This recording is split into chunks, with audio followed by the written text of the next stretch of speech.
ഇന്ന് രാത്രി ഇവിടെ വന്ന് ദൈവം ഇതിലേ ആരെല്ലാം നിന്നെ എവിടുന്നൊക്കെ വെട്ടിയാലും തമ്പുരാൻ ടിക്കിട്ടാൽ നിൽക്കേണ്ട സ്ഥലത്ത് നീ നിന്നിരിക്കും.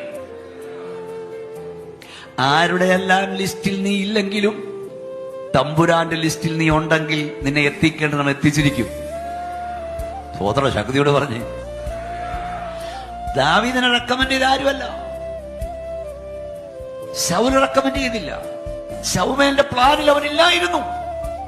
സ്വർഗത്തിലെ ദൈവം പറഞ്ഞു, ഞാൻ ഒരുവനെ കണ്ടിട്ടുണ്ട്, രാജാവാക്കാൻ കൊള്ളാകുന്ന ഒരുവൻ കാട്ടിക്കിടപ്പുണ്ട്. ഇന്ന് രാത്രി ഇവിടെ വന്ന് നിന്നോട് പറയാ, നിന്നെ ദൈവം ഇവിടുന്നൊക്കെ പൊക്കിയെടുത്ത് ഇവിടെ കൊണ്ടിരുത്തുമ്പോഴേ ഓർത്തോണം, ലോകത്തിൽ ആരെല്ലാം നിന്നെ റെക്കമെൻഡ് ചെയ്തില്ലെങ്കിലും ആരെല്ലാം നിന്നെ തഴഞ്ഞാലും നിന്റെ ഏകാന്ത ദൈവത്തിന് കൊടുത്താൽ സമയാകുമ്പോൾ സ്വർഗത്തിലെ ദൈവം നിനക്ക് വേണ്ടി ചിലർ റെക്കമെൻഡ് ചെയ്യും.